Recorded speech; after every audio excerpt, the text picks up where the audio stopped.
Greetings, fellow travelers of the universe.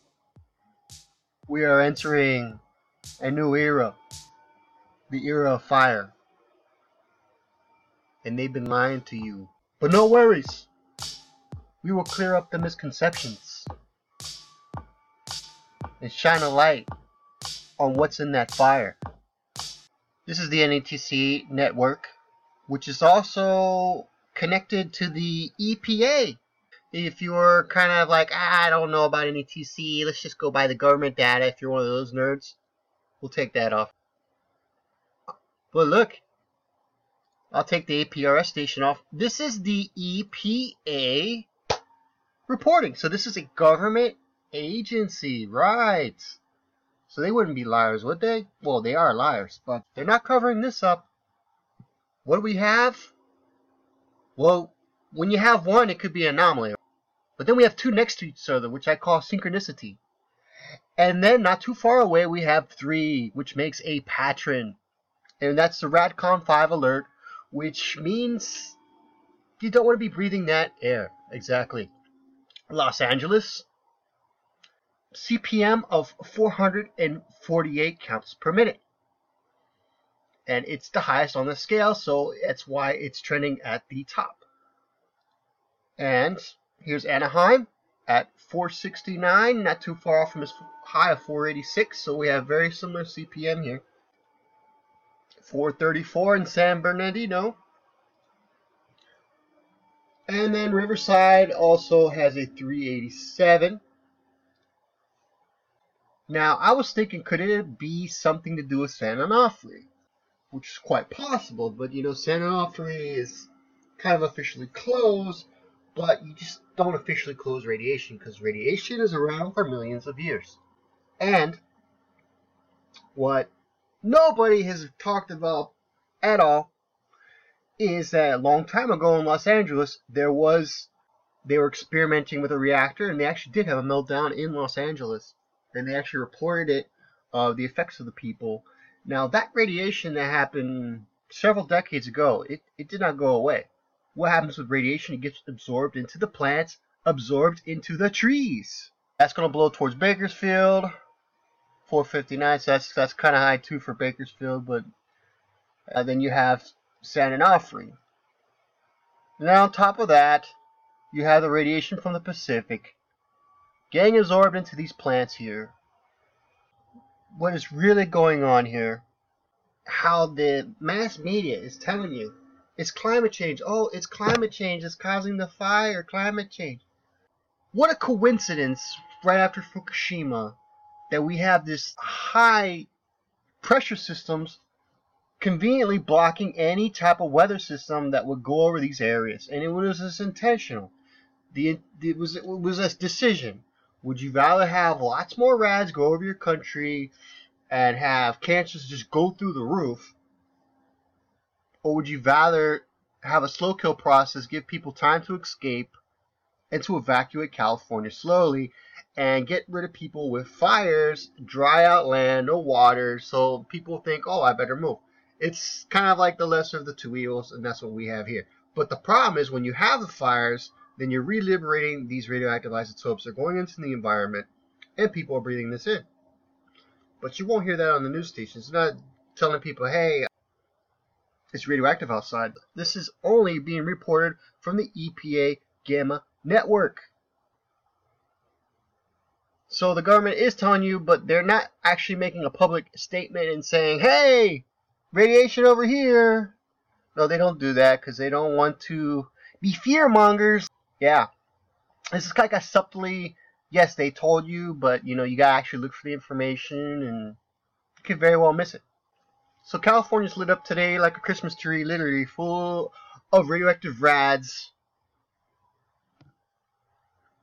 At first I saw one, then I saw two. I was like, what the hell? Then I saw three, and I was like, whoa, this is not right.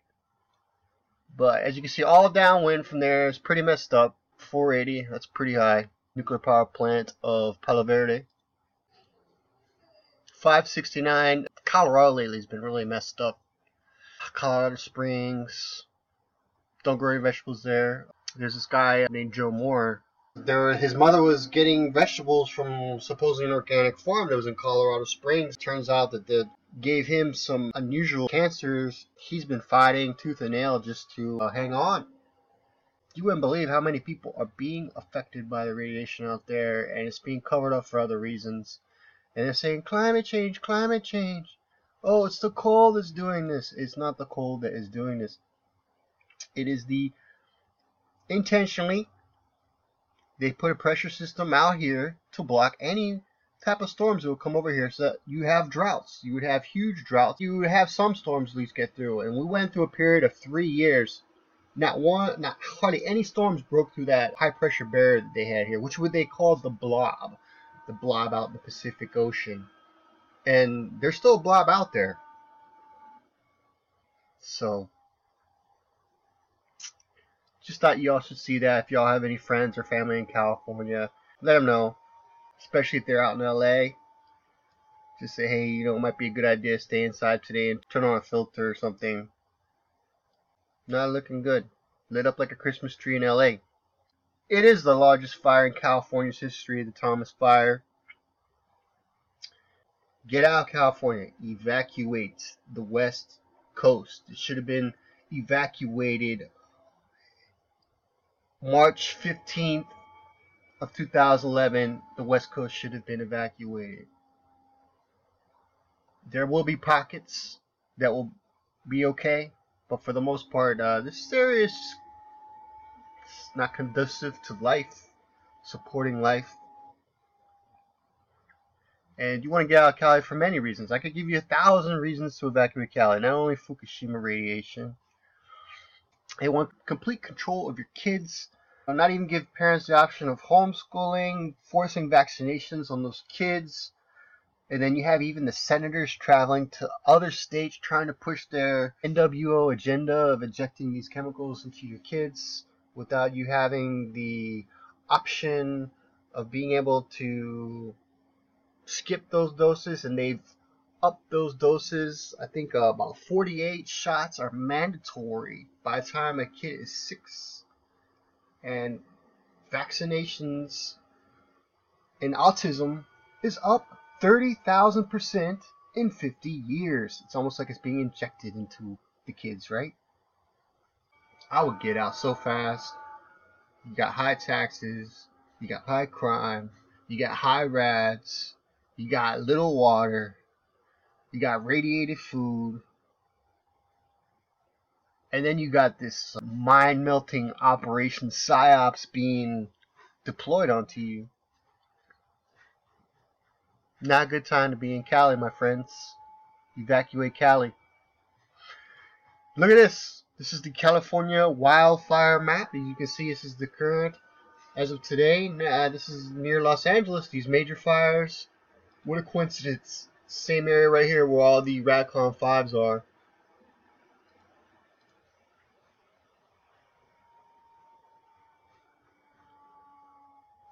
So over 281,000 acres have been up in flames. But there's several different fires here. You have all this vegetation that are absorbing these radioactive isotopes. And people have been wondering, man, these trees have been burning from the inside out. What is going on? And then, these houses have been burning up, charred, and you have pieces, small tree that's still on fire, and they go up into the wind, and they got these radioactive isotopes in them, and they seem to burn a little bit longer, a little bit hotter. And people are wondering, why is these houses just going up in flames? It looked like it was almost being systematically done. Now, I don't know about that, but I can tell you that if there's radioactive fire, that you're going to have more high intensity burning. So, to me, it's not a coincidence. Evacuate Cali, my friends. It's not conducive to long-term life.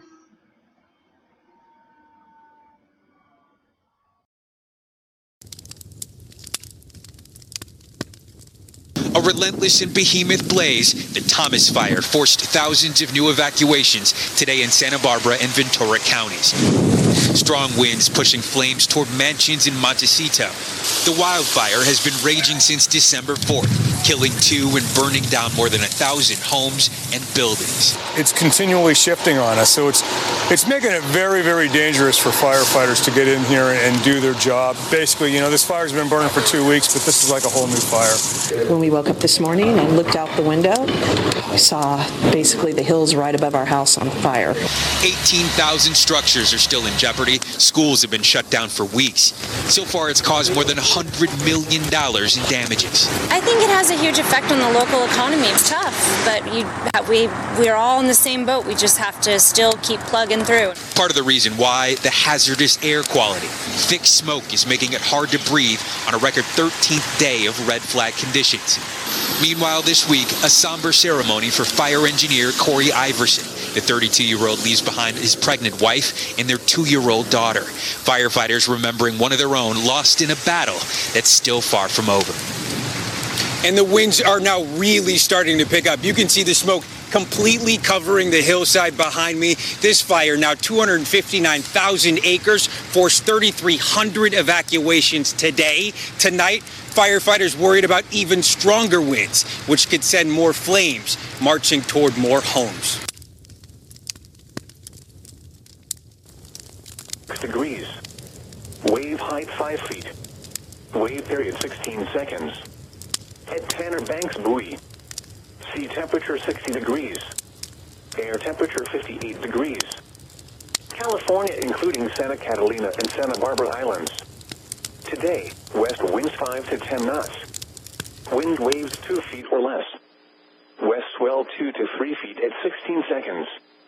Tonight, west winds 10 knots in the evening, becoming variable 10 knots or less. Wind waves 2 feet or less. West swell 2 to 3 feet at 15 seconds.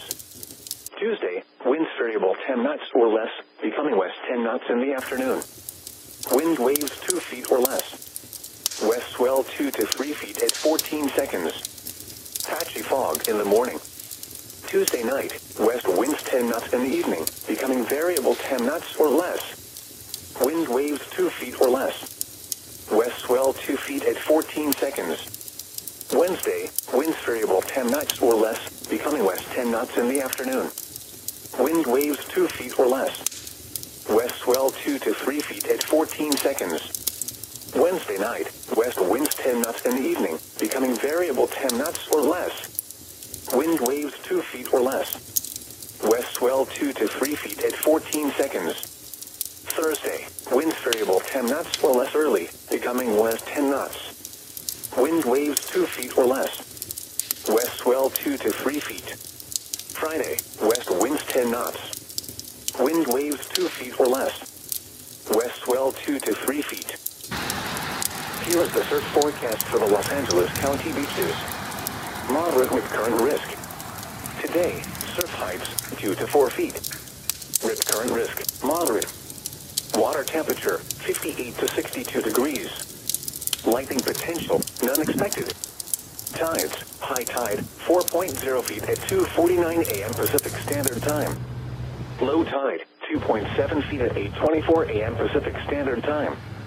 High tide 3.6 feet at 1:24 p.m. Pacific Standard Time. Low tide 0.9 feet at 8:24 p.m. Pacific Standard Time. Remarks, west swell. Tuesday, surf heights 2 to 4 feet. Rip current risk, moderate. Water temperature 58 to 62 degrees. Lightning potential, none expected.